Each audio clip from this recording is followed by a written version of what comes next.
నువ్వు తింటున్నది కేవలం మిర్చి కాదు, నీ హార్ట్కు నువ్వే వేసుకుంటున్న తాళం. నేను రుచిగా ఉంటాను, నీ కరకరలాడే ఆనందం.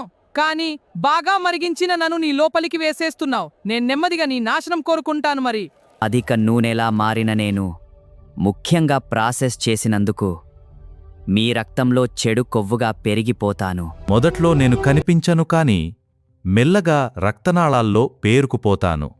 నా నేస్తం ఈ కొవ్వు బ్లాక్లా మారి రక్త ప్రవాహాన్ని తగ్గిస్తుంది. చూడు నేను ఎలా బ్లాక్ చేస్తున్నానో. నేను పనిచేస్తున్నాను, కానీ రక్తం రావడం లేదు. నాపై ఒత్తిడి పెరుగుతుంది. ప్రాణాంతక పరిస్థితి దారితీసేటుంది. నా పరిస్థితి ఇదేంటి, నేను చేసిన తప్పేంటి? నాకిలా అవుతుందే, నా గుండె ఆగిపోతుందా ఏంటే? ఒక్కసారిగా హార్ట్ అటాక్. ఇది ఒక్క రోజులో జరగదు. ప్రతిరోజు చేసే చిన్న తప్పుల ఫలితం. అధికంగా నూనె తీసుకోవడం, ముఖ్యంగా ప్రాసెస్ చేసిన ఆయిల్స్ వాడడం వల్ల మన రక్తంలో చెడు కొలెస్ట్రాల్ ఎల్డిఎల్ స్థాయిలు పెరుగుతాయి. ముఖ్యంగా బయట ఫ్రై చేసిన ఫుడ్ వల్ల రక్తనాళాల్లో కొవ్వులా మారుతుంది కాబట్టి దీంతో హార్ట్పై అదనపు ఒత్తిడి పెరిగి భవిష్యత్తులో హార్ట్ అటాక్ ప్రమాదం పెరుగుతుంది. ముందుగా మన ఆహారపు అలవాట్లు మార్చుకోవాలి.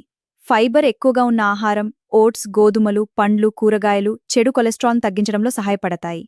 ప్రతిరోజు కనీసం 30 నిమిషాలు నడక లేదా వ్యాయామం చేయడం వల్ల బరువు నియంత్రణ, ఒత్తిడి తగ్గించడం మరియు సరైన నిద్ర కూడా చాలా ముఖ్యం. అవునా డాక్టర్?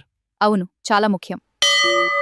ఓమెగా-3 ఫ్యాటీ ఆమ్లాలు ఉన్న ఆహారం, విత్తనాలు, వేరుశెనగలు, చేపలు హార్ట్ ఆరోగ్యాన్ని మెరుగుపరుస్తాయి. మరిన్ని ఆరోగ్య సమస్యలకు పూర్తి పరిష్కారం తెలుసుకోవడానికి మా ఆయుష్ డోస్ను లైక్ చేసి సబ్స్క్రైబ్ చేయండి.